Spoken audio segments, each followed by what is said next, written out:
अरे मैं भला असत्य क्यों बोलूंगा? अभी अभी यही थे श्रीहरि। हाँ,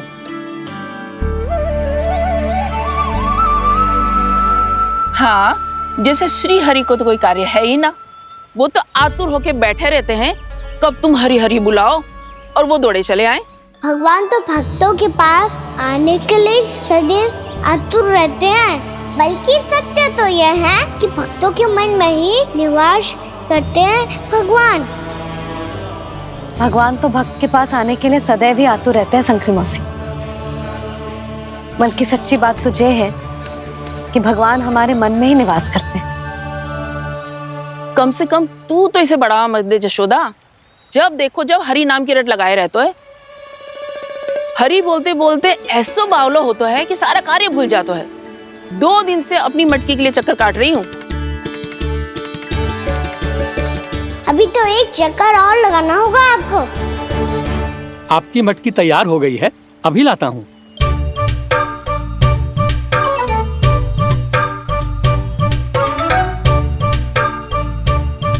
लो जी मटकी।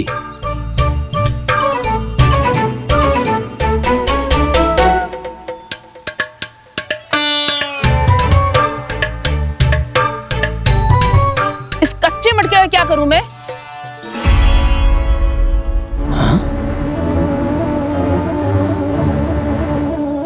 पर इसे तो मैंने भट्टी में पकाया था। अब तू ही देख ले कितना ध्यान रहता है इस कार्य पे। और कह तो है कि श्री हरि आते हैं इससे मिलने। हाँ आते हैं और आगे भी आएंगे हमारे श्रीहरि हमसे मिलने। और आके मोक्ष देंगे, है ना? मांगूंगा तो मोक्ष भी दे देंगे, मांगूंगा तो मोक्ष भी दे देंगे, मांगूंगा तो मोक्ष भी दे देंगे। अभी तो ये बता कि तू मुझे मेरी मटकी कब देगो? और मेरी मांग कब पूरी करोगे भोला राम जी? मेरो घड़ा मेरे दिए तो तैयार है ना कल एकादशी की पूजा और व्रत के लिए। एकादशी का व्रत? हाँ, एकादशी का व्रत। इसे करने से श्री हरि बहुत प्रसन्न होते हैं। अच्छा, फिर तो अभी लाया।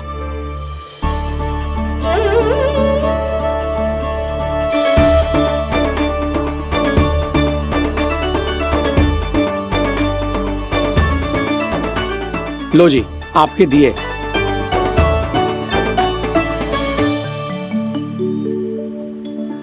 और जो हमने मांगा है वो? बाकी सब शेष द्वादशी के दिन मिलेगा, क्योंकि कल मैं भी एकादशी का व्रत रखूंगा, क्योंकि कल मैं भी एकादशी का व्रत रखूंगा, क्योंकि कल मैं भी एकादशी का व्रत रखूंगा।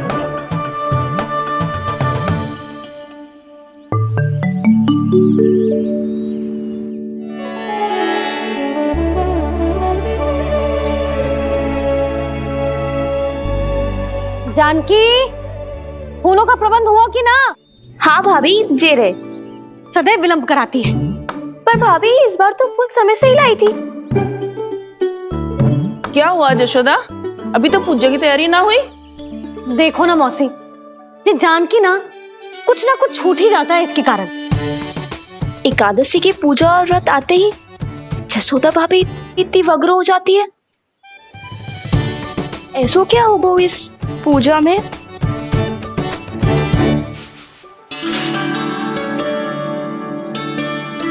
ये थाली में रोली चंदन रखने से, दिया जलाने से के होगो? आपको पता भी है एकादशी का व्रत क्यों रखते हैं? क्या महत्व है इसका? लो, जे तो मैं जसोमती रानी से पूछना भूल ही गया। पर हाँ भगवान, मेरे लिए इतना ही पर्याप्त है कि इस व्रत को रखने से मेरे श्रीहरि हमसे प्रसन्न हो जाएंगे।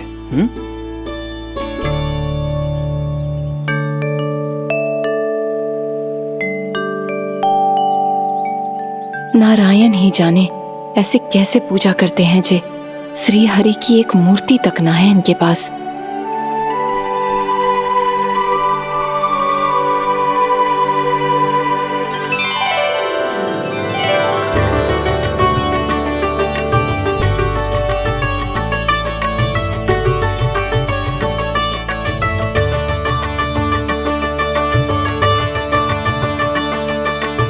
प्रभु, न तो मेरे पास मूर्ति है और ना तो इस व्रत के विधि विधान के बारे में मुझे जानकारी है और ना ही मुझे इसके महत्व के बारे में जानकारी है, पर फिर भी मैं करना चाहता हूं।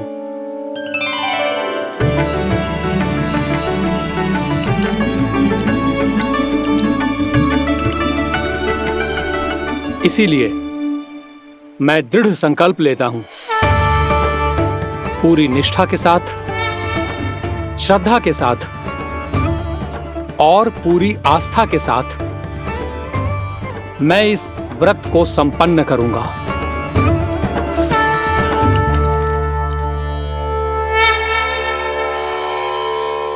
हम संकल्प लेते हैं कि एकादशी के व्रत को पूरी निष्ठा के साथ संपन्न करेंगे।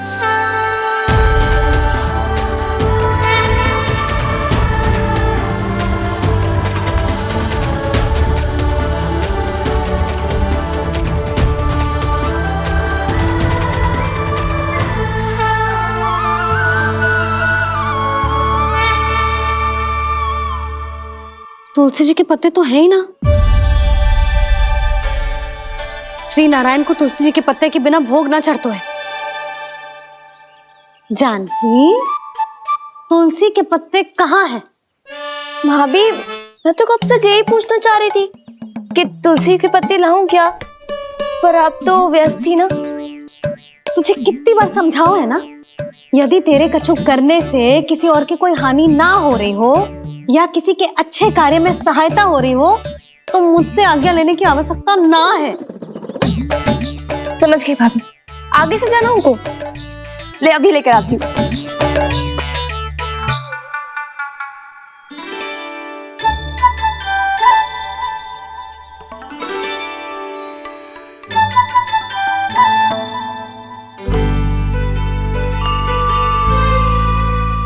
ताऊ, आपने पहले ये व्रत करो है?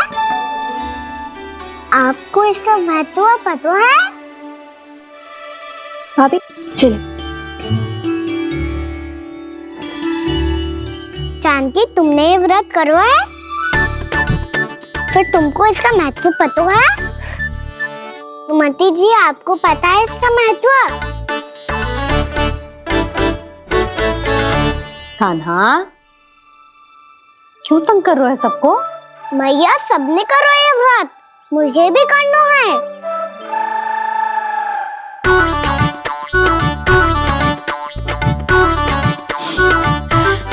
ये व्रत केवल बड़ों के लिए होती है लल्ला। जब आप ये व्रत कर सकती हो, बाबा कर सकते हैं, ये सारी गोपियां कर सकते हैं, वो भी कर सकते हैं, तो मैं क्यों ना कर सकता? क्योंकि तू कल तक भूखा ना रह पाएगो लल्ला। जब भक्त रह सकते हैं, फिर मैं क्यों नहीं रह सकता? मेरा अर्थ है कि नारायण के भक्त मैया, मैया मान जाओ ना, मुझे करने दो ना ये व्रत। अपनी लल्ला पे आप विश्वास ना है आपको? विश्वास है। अच्छा ठीक है, तू भी कर ले।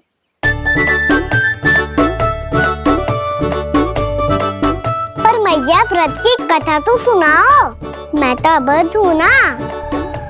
मुझे कैसा पता चलेगा कि ये व्रत करते क्यों हैं?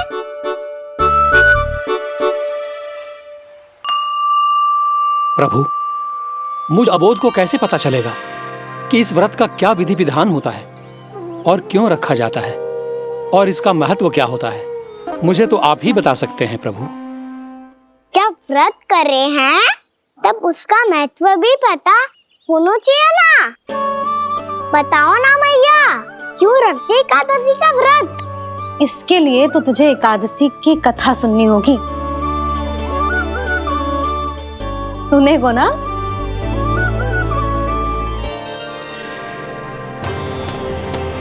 वसुदेव सुतं देवं कंस चाणूरमर्दनम् श्रीहरि,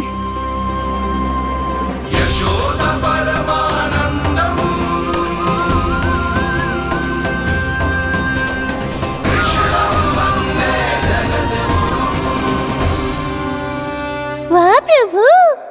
नए भक्तों को एकादशी व्रत का महत्व समझाने का अच्छा उपाय खोज निकाला है आपने।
अब सब जन एकादशी के व्रत की कथा ध्यान से सुनना, तभी जे व्रत पूरा माना जाएगो।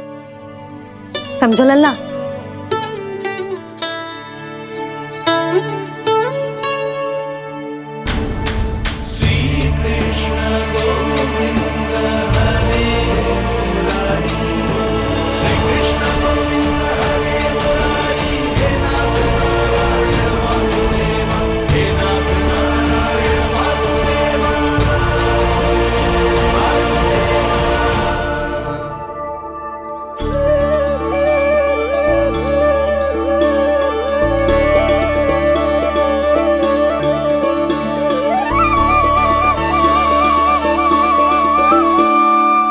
सतयुग में चंद्रावती नाम के नगर में मूरा नाम का एक असुर राज्य करता था। ओम ब्रह्मदेवाय नमः। ओम ब्रह्मदेवाय नमः। ओम ब्रह्मदेवाय नमः। ओम ब्रह्मदेवाय नमः।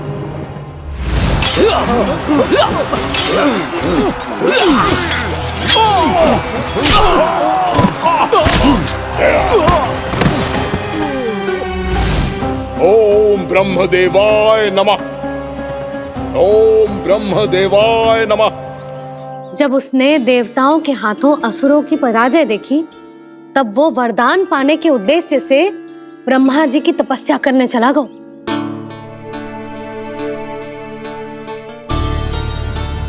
शीघ्र ही मूरा की तपस्या सफल हो गई और ब्रह्मदेव जी उससे प्रसन्न हो गए। ओम ब्रह्मदेवाय नमः। ओम ब्रह्मदेवाय नमः। ओम ब्रह्मदेवाय नमः।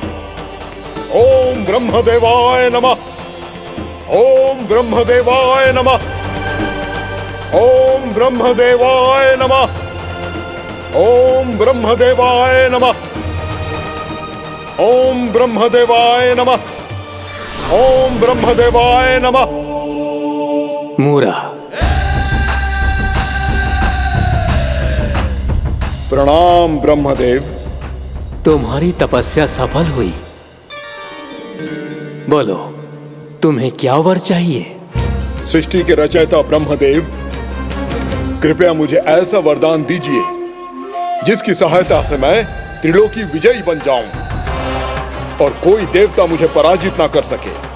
यहां तक कि देवताओं के रक्षक, सृष्टि के संचालक भगवान श्री विष्णु के लिए भी मैं अपराजय रहूं। तथास्तु, तथास्तु, तथास्तु। प्रणाम ब्रह्मदेव।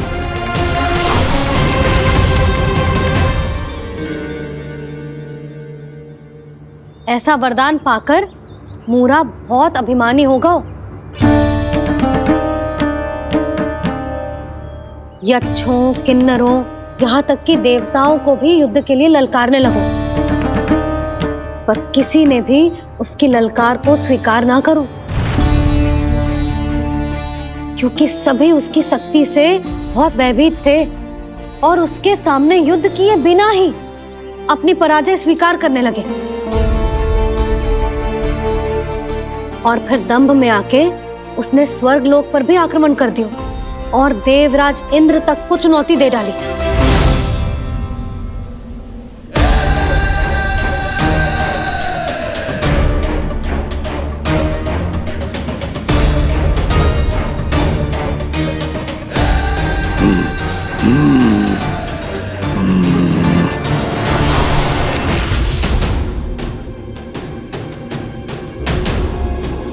मैं प्रतीक्षा कर रहा हूं देवराज, क्या उत्तर है तुम्हारा? मुझसे युद्ध करोगे या फिर बिना लड़े ही पराजय स्वीकार कर मेरे अधीन हो जाओगे और सौंप दोगे मुझे अपना ये स्वर्ग लोक? सारी शक्ति तुम्हारे मुख में है या कुछ बाहुबल भी है तुम्हारे पास? मैं तुम्हारी चुनौती स्वीकार करता हूं मूरा, मैं तुम्हारी चुनौती स्वीकार करता हूं मूरा।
खैरिए देवगण, असुर राज मूरा को ब्रह्मदेव का आशीर्वाद प्राप्त है। आप में से कोई भी इन्हें पराजित नहीं कर पाएगा।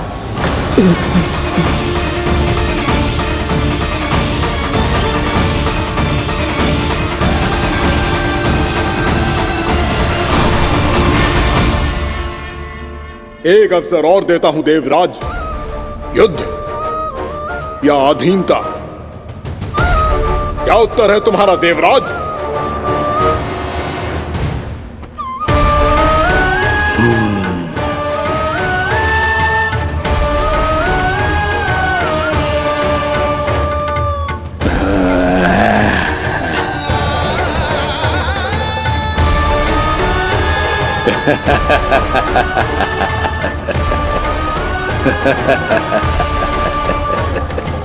इंद्र और सभी देवताओं ने मूरा के आतंक में आके उससे भयभीत होके अपना सिंहासन छोड़ दियो।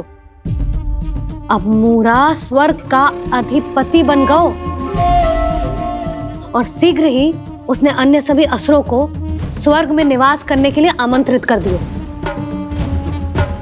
और इस प्रकार से वो धीरे धीरे तीनों लोकों का सम्राट बन गयो। उसे किसी ने रोका नहीं मैया? ना लल्ला, इतना साहस किसी में था ही ना। और फिर ये निश्चित करने के लिए कि भविष्य में किसी और असुर की मृत्यु ना हो, वो यमराज पे भी विजय प्राप्त करने के लिए यमलोक की ओर प्रस्थान कर दियो। वो तो अपने आप को और सभी असुरों को अमर बनाना चाहता था। पर देवता और यमराज भी उसकी ये योजना समझ गए थे, इसीलिए उसके आने से पहले ही सारे देवताओं ने श्री नारायण से सहायता के लिए गुहार लगाई। अब केवल आप ही कुछ कर सकते हैं प्रभु। अभी तो मूरा केवल त्रिलोक का स्वामी है, और यदि उसने यमलोक भी जीत लिया तो वो जीवन को ही नियंत्रित नहीं करेगा प्रभु, वो मृत्यु का भी स्वामी हो जाएगा। ऐसे में पहले सृष्टि का संतुलन तो नष्ट होगा प्रभु, और फिर स्वयं सृष्टि ही नष्ट हो जाएगी। ऐसा नहीं होगा यमदेव, नियति ऐसा होने ही नहीं देगी। विधि रचेगी खेल और मैं बनूंगा माध्यम। असुर राज मूरा का सामना मैं करूंगा। बस आप मुझे चुनौती देने के लिए उसे तैयार कर लीजिए, चाहे उसके लिए आपको साम दाम दंड भेद कोई भी उपाय क्यों ना अपनाना पड़े।